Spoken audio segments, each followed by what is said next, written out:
তোমাদের থেকে প্রায় 100-র উপরে কমেন্ট পাইছি যে ভাইয়া নার্নস্ট ইকুয়েশনের উপর একটা ভিডিও দেন যেটাতে আপনি পুরা নার্নস্ট ইকুয়েশনকে কুইক রিভিউ করাবেন। নার্নস্ট ইকুয়েশন থেকে সবচেয়ে জটিল একটা ম্যাথ সবচেয়ে সহজভাবে তোমাকে এই ভিডিওতে আমি করাই দিব, যেখানে একটা ম্যাথের মধ্যে নার্নস্ট ইকুয়েশনের A to Z সবকিছু ধাপে ধাপে ক্লিয়ার হয়ে যাবে, কোনো কিছু বাকি থাকবে না। মানে যত ধরনের এখানে বেসিক আছে, এমসিকিউ ট্রিক আছে, হ্যাক আছে, যেখানে যেখানে তোমার বেঁধে যাইতে পারে, যদি প্রশ্ন ঘুরায় দেয় তাহলে যেগুলো তুমি প্রবলেমে পড়বা সব আমরা একটা ভিডিওতে কভার করব। চলো দেরি না করে শুরু করি। আমাদের কাছে একটা ম্যাথ আছে, দেখো এই ম্যাথটা একটু জটিল লাগে অনেকের কাছে, এই ম্যাথটা আমরা করব, এর মাধ্যমে আমরা সবকিছু ক্লিয়ার করে ফেলবো। তো নার্নস্ট ইকুয়েশনের দুইটা ফরম্যাট, একটা হচ্ছে লনের ফরম্যাট আর একটা হচ্ছে লগের ফরম্যাট। লনের ফরম্যাটে যদি আমরা নার্নস্ট ইকুয়েশন লিখি তাহলে কিভাবে লেখা হয়, E cell is equals to E naught minus R T by N F ln Q. আর যদি লগের ফরম্যাটে লিখি তাহলে E cell is equals to E naught minus 2.303 RT বাই NF log Q। তো ভালো করে খেয়াল করলে দেখবা এখানে আমাদের উপরে 2.303 এটা এক্সট্রা গুণ হইতেছে। এবার অনেকে জিজ্ঞেস করছে ভাইয়া কখন আমরা নার্নস্ট ইকুয়েশন ব্যবহার করব। দেখো যদি আমাদের প্রশ্নে প্রমাণ অবস্থা বলা থাকে তখন আমরা ই নট বের করি, প্রমাণ অবস্থায় ই নট।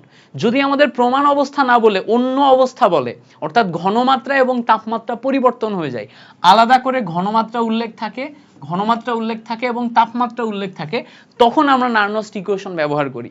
প্রমাণ অবস্থায় আমাদের ই নট সেল বের হয়। প্রমাণ অবস্থায় কি সেল বের হয়? ই নট সেল বের হয়। ই নট সেল বের করার ফর্মুলা হচ্ছে E naught of oxidation plus E naught of reduction. তো ওইটা আমরা এর মধ্যেই বের করা শিখবো, প্যারা নাই, ওটাও আমরা এর মধ্যে ক্লিয়ার করে ফেলবো। ওকে, এবার আসো, এই যে নার্নস্ট ইকুয়েশনটা দেখলাম, এই ইকুয়েশনে কোনটার মানে কি? দেখো তুমি যখন নার্নস্ট ইকুয়েশন মনে রাখার ট্রাই করবা তখন এখানে আর এর যে ভ্যালু হবে, আর এর ভ্যালু হবে 8.314 জুল পার মোল পার কেলভিন। টেম্পারেচার এই টি হবে হচ্ছে কেলভিন স্কেলে, টেম্পারেচার টি হবে কেলভিন স্কেলে। যদি আমরা এখানে 25 ডিগ্রি সেন্টিগ্রেড টেম্পারেচার পাই, তার মানে 25 প্লাস 273 298 কেলভিন। আচ্ছা এবার খেয়াল করো, এই যে এন মানে কি? এন মানে হচ্ছে আমাদের টোটাল কোষ বিক্রিয়ায়, এখানে যে কোষ আছে, কোষ বিক্রিয়ায় কতগুলা ইলেকট্রন এক্সচেঞ্জ হয়, কতগুলো electron, number of electron exchange, কোষ বিক্রিয়াতে কতগুলা ইলেকট্রন এক্সচেঞ্জ হয়, সেইটা হচ্ছে আমাদের এন। এফ কি? এফ হচ্ছে আমাদের ফ্যারাডের ধ্রুবক, এফ হচ্ছে 96500 কুলম। এই হচ্ছে আমাদের নার্নস্ট ইকুয়েশনের পরিচয়। আচ্ছা কিউ কি হবে? কিউ নিয়ে আমরা আলাদা ডিসকাশন করব, প্যারা নাই। কিউ হচ্ছে তোমার বিক্রিয়া অনুপাত, উপরে যায় বিক্রিয়কের ঘনমাত্রা, উৎপাদের ঘনমাত্রা, নিচে যায় হচ্ছে বিক্রিয়কের ঘনমাত্রা, উপরে উৎপাদ নিচে বিক্রিয়ক। কিউ হচ্ছে একদম কেপিকেসি বের করার মতো, কেপিকেসি যাবতীয় নিয়ম কিউতে খাটবে। ওকে, এবার আসো এই জায়গাতে আমরা যদি দেখি 25 ডিগ্রি সেন্টিগ্রেড টেম্পারেচার যদি বলা থাকে তাহলে খেয়াল করলে দেখবা 2.303, আর এর মান ফিক্স, টি এর মান 25 ডিগ্রি, এফ এর মান ফিক্স। এই সবগুলা জিনিসপত্র বসাইলে 25 ডিগ্রি সেন্টিগ্রেড টেম্পারেচারে আমরা একটা ফিক্সড ভ্যালু আসে, ই নট মাইনাস 0.0592 একটা ফিক্সড ভ্যালু আসে, 0.0592 ডিভাইডেড বাই এই যে এন তো ফিক্স না, এন ইন্টু লগ কিউ। এই ইকুয়েশনটা আসে হচ্ছে 25 ডিগ্রি সেন্টিগ্রেড টেম্পারেচারের জন্য। তো ম্যাক্সিমাম ক্ষেত্রে যদি এটা এমসিকিউতে দেয় তাহলে তোমার 25 ডিগ্রি সেন্টিগ্রেড টেম্পারেচার দিয়ে দিবে, এবং 25 ডিগ্রি সেন্টিগ্রেড টেম্পারেচার দিয়ে দিলে তুমি এই ইকুয়েশনের ডিরেক্ট শর্ট ভ্যালুগুলা বসাই দিলেই, একদম ডিরেক্ট শর্ট ভ্যালুগুলো এই ইকুয়েশনে বসাই দিলেই তুমি একবারে বের করে ফেলতে পারবা 25 ডিগ্রি সেন্টিগ্রেড টেম্পারেচারে যখন দিবে। তো এটা গেল হচ্ছে আমাদের নার্নস্ট ইকুয়েশনের ওভারভিউ। এখন আসবো আমরা এই নার্নস্ট ইকুয়েশন থেকে এই ম্যাথটা কিভাবে সলভ করব। তো ভালো করে খেয়াল করলে দেখবা এখানে আমাদের একটা কোষ আছে, এইটা কি? এটা হচ্ছে একটা কোষ সংকেত। তো নার্নস্ট ইকুয়েশন থেকে যদি আমার ভ্যালুগুলা বের করতে হয় তাহলে এই কোষ সংকেত থেকে আমার কোষ বিক্রিয়া করতে হবে। তো এই কোষ সংকেতে আমরা দেখতে পাচ্ছি এখানে বাম সাইডে যেটা আছে, বাম সাইডে আমার অ্যানোড দেয়া আছে আর ডান সাইডে আমার ক্যাথোড দেয়া আছে। আমরা জানি বামে অ্যানোড থাকে, ডানে ক্যাথোড থাকে। অ্যানোডে কি হয়? অ্যানোডে আমার ভাইয়া জারণ বিক্রিয়া হয়। তো আমরা প্রথমে অ্যানোডে জারণ বিক্রিয়া করব। এই যে অ্যানোড আছে না, অ্যানোডে জারণ বিক্রিয়া করব। অ্যালুমিনিয়াম আছে, অ্যালুমিনিয়াম যদি জারণ বিক্রিয়া করে, অ্যালুমিনিয়াম 3টা ইলেকট্রন ছেড়ে দিয়ে অ্যালুমিনিয়াম 3+ আয়নে রূপান্তর হয়। অ্যালুমিনিয়াম কি করে? 3টা ইলেকট্রন ছেড়ে দিয়ে অ্যালুমিনিয়াম 3+ আয়নে রূপান্তর হয়। আচ্ছা এবার ক্যাথোডে আমাদের কি হয়? ক্যাথোডে ভাই আমাদের বিজারণ বিক্রিয়া হয়। দেখো ওখানে আমাদের টিন আছে, টিন অলরেডি 2+ আয়ন আকারে আছে। তো টিন 2টা ইলেকট্রন গ্রহণ করে নরমাল টিনে রূপান্তর হয়। এখন বলো তো আমি এখন অ্যানোড এবং ক্যাথোডের বিক্রিয়া যখন করলাম, অ্যানোড ক্যাথোডের বিক্রিয়া আমার কি এখানে সমতা হয়েছে? হয় নাই। 3টা ইলেকট্রন ছাড়ছে, 2টা ইলেকট্রন গ্রহণ করছে। 3টা ইলেকট্রন ছাড়া 2টা ইলেকট্রন গ্রহণ করলে সমতা হবে না। সমতাকরণের জন্য আমার যেটা করা লাগবে, খেয়াল করো, সমতাকরণের জন্য আমার যেটা করা লাগবে, এখানকার 2 উপরের ইকুয়েশনে গুণ করতে হবে, এখানে 2 দিয়ে গুণ, এখানে 2 দিয়ে গুণ, এখানে 2 দিয়ে গুণ, আর উপরের 3 নিচে গুণ করতে হবে, এখানে 3 দিয়ে গুণ, এখানে 3 দিয়ে গুণ, এখানে 3 দিয়ে গুণ। তাহলে উপরে 2 দিয়ে গুণ, নিচে 3 দিয়ে গুণ করতে হবে। গুণ করলে দেখা যাবে যে উপরে নাম্বার অফ ইলেকট্রন এক্সচেঞ্জ 6 হচ্ছে, নিচে নাম্বার অফ ইলেকট্রন এক্সচেঞ্জ 6 হচ্ছে। নাম্বার অফ ইলেকট্রন এক্সচেঞ্জ 6 6 হয়ে গেলে 6টা ইলেকট্রন ছাড়ে, 6টা ইলেকট্রন গ্রহণ করে। তখন আমি এই জায়গা থেকে কি পাবো? তখন আমি এই জায়গা থেকে কোষ বিক্রিয়া পাবো। তখন আমি এই জায়গা থেকে কোষ বিক্রিয়া পাবো। তাহলে কোষ বিক্রিয়া যখন পাবো, দেখো এই 6 কেটে গেলে 2টা অ্যালুমিনিয়াম প্লাস বিক্রিয়ক, দেখো 3টা SN2 প্লাস বিক্রিয়া করে দেখো উৎপাদ হইতেছে 2টা অ্যালুমিনিয়াম 3 প্লাস প্লাস 3টা SN। এই আসতেছে হচ্ছে আমার কোষ বিক্রিয়া। এই কোষ বিক্রিয়ায় তুমি যদি ভালো করে খেয়াল করো, এই 2টা হচ্ছে আমার বিক্রিয়ক আর এই 2টা হচ্ছে আমার উৎপাদ। এই 2টা বিক্রিয়ক, এই 2টা উৎপাদ। এখন এখানে ভালো করে খেয়াল করলে দেখবা কয়টা ইলেকট্রন এক্সচেঞ্জ হইছে? 6টা। তার মানে এখানে আমার n এর মান কত আসবে? n এর মান আসবে 6। যেহেতু 6টা ইলেকট্রন এক্সচেঞ্জ হইছে, n এর মান 6 আসবে। এখন যদি এই ইকুয়েশনের জন্য আমার নার্নস্ট ইকুয়েশন লিখতে বলে, নরমাল এমসিকিউ তে বলবে যে এই সমীকরণের জন্য নার্নস্ট ইকুয়েশন লিখো, তখন কিভাবে লিখবা? খুব সিম্পল, দেখো E cell is equals to E naught minus RT, খেয়াল করো 2.303 RT ডিভাইডেড বাই NF ছিল না, n এর মান কত? n এর মান 6, তাহলে 6F। এবার দেখো log Q হবে। log Q যদি লিখো, উপরে যাবে উৎপাদের ঘনমাত্রা, উপরে যাবে কি? উৎপাদের ঘনমাত্রা। উৎপাদ মানে কি? অ্যালুমিনিয়াম 3 প্লাস আর SN। তো অ্যালুমিনিয়াম 3 প্লাস আয়নের ঘনমাত্রা, দেখো এর সামনে যে মোল সংখ্যা আছে, মোল সংখ্যা পাওয়ারে যাবে কেপিকেসির মতো, ইনটু দেখো SN এর ঘনমাত্রা, SN এর ঘনমাত্রা, SN এর মতো, SN এর আগে 3 আছে মোল সংখ্যা পাওয়ারে যাবে। এখন আমরা কেপিকেসির সময় একটা জিনিস শিখছিলাম, মনে করে দেখো, কেউ যদি অ্যাকুয়াসে থাকে তার ঘনমাত্রা কাউন্ট হয়, বাট কেউ যদি সলিডে থাকে তার ঘনমাত্রাকে আমরা 1 ধরে নিই। সম্পূর্ণ আয়নিত হয়, সম্পূর্ণ বিক্রিয়ায় অংশগ্রহণ করে, অ্যাক্টিভিটি 1। সো অ্যাক্টিভিটি 1 এর কারণে একে আমরা 1 ধরে নিই। যখন আমরা 1 ধরে নিই তখন এটা আর এখানে কাউন্ট হয় না, এটা 1 ধরে নিলে এখানে এটার কাউন্ট হয় না। সেম ভাবে আমি যখন বিক্রিয়ক নিয়ে কাজ করব, বিক্রিয়কে SN2 প্লাস আয়নের ঘনমাত্রা, সামনে যে মোল সংখ্যা আছে সেটা পাওয়ারে যাবে, ইনটু অ্যালুমিনিয়ামের ঘনমাত্রা, সামনে যে মোল সংখ্যা আছে এটা কোথায় যাবে? পাওয়ারে যাবে। এখানে অ্যালুমিনিয়ামও যেহেতু সলিড, এরও অ্যাক্টিভিটি 1 হয়ে যাবে, সম্পূর্ণ বিক্রিয়ায় অংশগ্রহণ করবে, ফলে এটাও আমার কাউন্ট হবে না। তার মানে আমার এই বিক্রিয়া সমীকরণে এই অংশটুকু কাউন্ট হবে। এটাই হচ্ছে তোমার ওই বিক্রিয়ার জন্য নার্নস্ট ইকুয়েশন কিভাবে লিখতে হবে সেটা। তোমাকে যদি এই বিক্রিয়ার জন্য নার্নস্ট ইকুয়েশন লিখতে বলে, আবার বলি, এই বিক্রিয়ার জন্য নার্নস্ট ইকুয়েশন লিখতে বলে, এটাই হচ্ছে তোমার বিক্রিয়ার জন্য নার্নস্ট ইকুয়েশন। মাথায় রাখবা এটা কি? এটা হচ্ছে বিক্রিয়ার জন্য নার্নস্ট ইকুয়েশন। ওকে, গ্রেট। এই পর্যন্ত যদি আমরা ক্লিয়ার করতে পারি, এবার আসো আমাদের বিক্রিয়া ক্লিয়ার, এই পর্যন্ত ক্লিয়ার। এখন আমাদের ই নট সেল তো আমরা জানি না, জানি কি? আমাদের ম্যাথ করতে গেলে ভাইয়া ই নট সেল জানা লাগবে। ই নট সেল না জানলে তো আমি ম্যাথ করতে পারবো না। প্রমাণ অবস্থায় জারণ বিভবই আমি জানি না। প্রমাণ অবস্থায় জারণ বিভব বের করার টেকনিক কি? যখন আমি ই নট সেল বের করতে যাব, ই নট সেল মানে প্রমাণ অবস্থায় জারণ বিভব বের করতে যাব, এইটাকে আমরা বলতেছি ই নট অফ অ্যানোডের বিক্রিয়া মানে oxidation plus E naught of ক্যাথোডের বিক্রিয়া মানে রিডাকশন। তো অ্যানোডের বিক্রিয়া এবং ক্যাথোডের বিক্রিয়া দুইটাকে যোগ করলে আমি হচ্ছে তোমার ই নট সেল পাই। এখন অ্যানোডে আমার কি ঘটছে দেখো তো, এই কোষ বিক্রিয়ায় অ্যানোডে জারণ ঘটছে না? অ্যানোডে সবসময় জারণ ঘটে। অ্যানোডে অ্যালুমিনিয়াম থেকে অ্যালুমিনিয়াম 3 প্লাস হইছে। ক্যাথোডে আমার কি ঘটছে? ক্যাথোডে বিজারণ ঘটছে। ক্যাথোডে বিজারণে SN2 প্লাস থেকে SN হইছে। SN2 প্লাস থেকে কি হইছে? SN হইছে। তাহলে দেখো অ্যানোডে জারণ, ক্যাথোডে বিজারণ। এখন অ্যানোডে জারণ, ক্যাথোডে বিজারণ যখন হচ্ছে, এখানে তো আমার ই নটের ভ্যালু বসানো লাগবে, তাই না? তো যখন তুমি ভ্যালু বসাইতে যাবে, খেয়াল করে দেখো এই জায়গায় ভ্যালু উল্টা দেয়া আছে। অ্যালুমিনিয়াম 3 প্লাস থেকে অ্যালুমিনিয়াম দেয়া আছে, অ্যালুমিনিয়াম 3 প্লাস থেকে অ্যালুমিনিয়াম দেয়া মানে উল্টা দেয়া। উল্টা যদি দেয়া থাকে তাহলে তো প্রবলেম, উল্টা দেয়া থাকলে প্রবলেম না।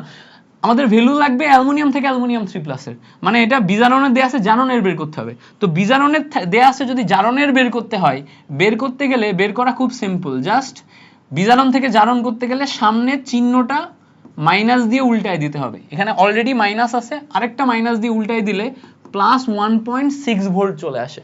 তাহলে তুমি এখান থেকে ভ্যালু লিখতে পারবা, খুব সিম্পল, দেখো এখান থেকে ভ্যালু লিখতে পারবা, এই জায়গায় জারণ বিভব 1.6 ভোল্ট দেয়া ছিল, বিজারণ বিভব, বিজারণ থেকে জারণে কনভার্ট করছি, জাস্ট সামনের চিহ্নটা পরিবর্তন হয়ে গেছে, তাহলে 1.66 ভোল্ট।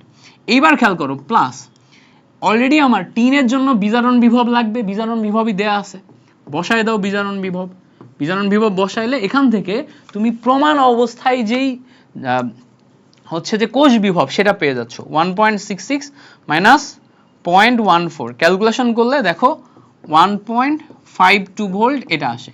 এটা হচ্ছে প্রমাণ অবস্থায় কোষ বিভব। যে কোনো কোষের ক্ষেত্রে প্রমাণ অবস্থায় কোষ বিভব এভাবেই বের করে।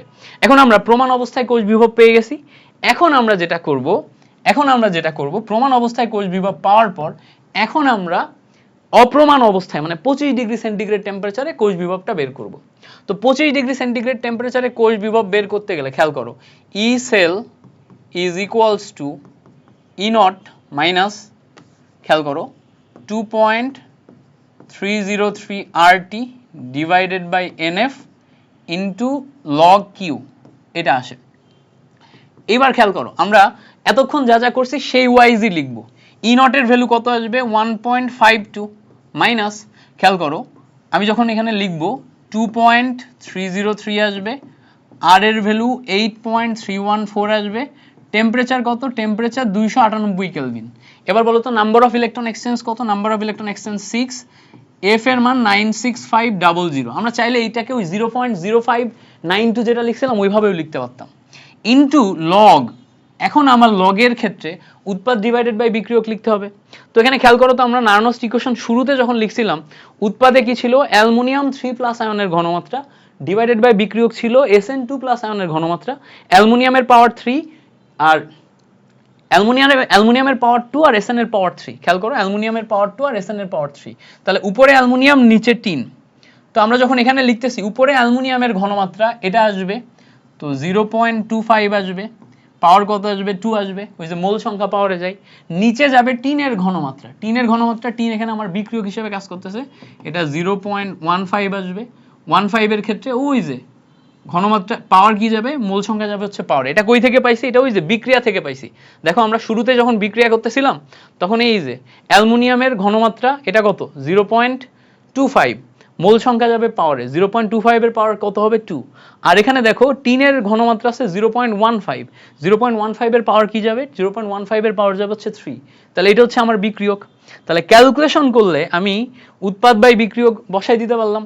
এখন এটা ক্যালকুলেশন করলে আমি এক্সাক্ট ভ্যালুটা পেয়ে যাব। তো এটা ক্যালকুলেশন করার জন্য দেখো 1.52 মাইনাস বসাও 2.303 into 8.314 into 298 divided by 6 into 96500, পাশে লগ, উপরে যাচ্ছে আমার 0.25 এর স্কোয়ার ডিভাইডেড বাই 0.15 এর পাওয়ার হচ্ছে কিউব। এই টোটালটা ক্যালকুলেশন করলে আমি এখান থেকে ভ্যালু পাচ্ছি 1.395 ভোল্ট। এই হচ্ছে আমার নার্নস্ট ইকুয়েশনের টোটাল মিলে ভ্যালু। তাহলে টোটাল মিলে আমি ভ্যালু এটা পাচ্ছি। তাহলে এই টোটাল জিনিসটা আমি ক্যালকুলেশন করে বের করতে পারবো না? ওকে, এই টোটাল জিনিসটা ক্যালকুলেশন করে বের করার সিস্টেম এটা। তাহলে আমি যদি আরেকবার একটু রিভিউ করে দিই টোটাল জিনিসটা আমরা কিভাবে করলাম। শুরুতে আমরা যেটা করছি সেটা হচ্ছে নার্নস্ট ইকুয়েশনের বর্ণনা দিছি। নার্নস্ট ইকুয়েশনে সবাই যেটা ভুল করো, এন এর মান মোল ভাবো, এন এর মান মোল না, এটা হচ্ছে নাম্বার অফ ইলেকট্রন এক্সচেঞ্জ। এটা তুমি পাবা কিভাবে? এটা তুমি সবসময় বিক্রিয়া করার পরে পাবা, কোষ বিক্রিয়া করার পরে তারপরে পাবা। কোষ বিক্রিয়া করে তারপরে আমরা এই ইকুয়েশনটা পাবো। আচ্ছা, এফ এর মান আমরা 96500 মনে রাখবো, এবং এটাও মনে রাখবো যদি 25 ডিগ্রি সেন্টিগ্রেড টেম্পারেচারে হয় তাহলে সবসময় ইকুয়েশনটাকে এভাবে লেখা যাবে, E cell is equals to E naught minus 0.0592 divided by N, এরপর এখানে তুমি লগ কিউ লিখতে পারবা। কিউ হচ্ছে আমার বিক্রিয়া অনুপাত, এটা কেপিকেসির মতো করে আসবে। এরপর আমরা টোটাল কোষ বিক্রিয়া করছি। কোষ বিক্রিয়া অনেক সময় আমার কোষ বিক্রিয়াটাই লিখতে বলে, কোষ বিক্রিয়াটা লেখার জন্য আমার 3 মার্ক আসতে পারে। কোষ সংকেত থেকে কোষ বিক্রিয়াতে কনভার্ট করতে হবে, এটা লেখার জন্যই 3 মার্ক আসতে পারে। অনেক সময় এমসিকিউতে একটা নির্দিষ্ট কোষ সংকেতের জন্য তোমার হচ্ছে নার্নস্ট ইকুয়েশন লিখতে দিতে পারে। বা তোমার হচ্ছে যে খ নম্বরে দিয়ে দিতে পারে। তো এই তোমার হচ্ছে যে এই নার্নস্ট ইকুয়েশন লেখা এটা ভালো করে শিখতে হবে। এটা শেখার পর তারপরে তুমি যে তোমার হচ্ছে প্রমাণ অবস্থায় যেই জারণ কোষ বিভব সেটা বের করতে শিখবা। প্রমাণ অবস্থায় কোষ বের করতে শেখার পর এরপরে যে তুমি হচ্ছে নার্নস্ট ইকুয়েশনে ভ্যালুগুলা বসাইতে শিখবা। সো নার্নস্ট ইকুয়েশনে ভ্যালুগুলা বসানোর সময় আমরা এই যে তোমার এই জায়গাতে যে কিউ বসাইছি, এই কিউটা তোমার বিক্রিয়ায় যে কোষ সংকেত থেকে যে কোষ বিক্রিয়া করলাম সেখান থেকে আসবে।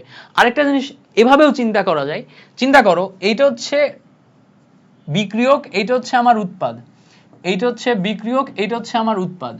তো যেটা সলিড, এটা সলিড আর এটা সলিড, এটা বাদ গেল। তাহলে দেখো আমি সরাসরি এই কিউ এর ভ্যালু যখন লিখতেছি তখন উপরে উৎপাদ নিচে বিক্রিয়ক লিখতে পারবো। তো উৎপাদ কে বলো তো? উৎপাদ অ্যালুমিনিয়াম 3+ আয়ন।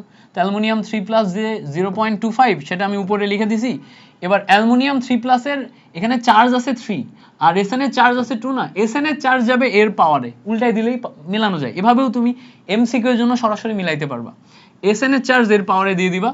আর দেখো নিচে বিক্রিয়ক যাবে, বিক্রিয়ক কে আছে দেখো, বিক্রিয়ক এটা এসএন, এসএন এর জন্য তুমি 0.13 পাবা। এসএন এর পাওয়ারে কে যাবে? অ্যালুমিনিয়ামের চার্জ, অ্যালুমিনিয়ামের চার্জ পাওয়ারে দিয়ে দিছি। এভাবেও চিন্তা করা যায় শর্টকাটে, অ্যাডমিশনের সময় আমরা এভাবে শেখাই। তোমাকে জাস্ট 16 মিনিটের মধ্যে আমি টোটাল জিনিসটা সামারি করে দিছি, আশা করি তুমি বুঝতে পারছো। এই টাইপের আরো অনেক ভিডিও তোমাদেরকে দিয়ে দিছি, টোটাল জিনিসটা করে ফেলো। এই টপিক থেকে যদি ম্যাথ আসে তুমি যেন ভুল না করো। আমি চেষ্টা করছি একদম A to Z বেসিক থেকে সবকিছু দেখাই দিতে। তুমি মেইন ম্যাথটা লাস্টের এই যে 2টা পার্ট করলেই হইতো, বাট আমি প্রত্যেকটা পার্ট ভেঙে দেখাইছি যাতে একটা ম্যাথের মাধ্যমে টোটাল নার্নস্ট ইকুয়েশন থেকে যা আসে সব টিপস অ্যান্ড ট্রিক্স প্রত্যেকটা লেয়ারে ক্লিয়ার হয়ে যায়। আশা করি বুঝতে পারছো। Thank you so much for watching this video. তোমাদের সাথে পরবর্তী কোনো ভিডিওতে দেখা হচ্ছে। ভাইয়ের জন্য দোয়া রেখো আর চ্যানেল অবশ্যই সাবস্ক্রাইব করে যেও।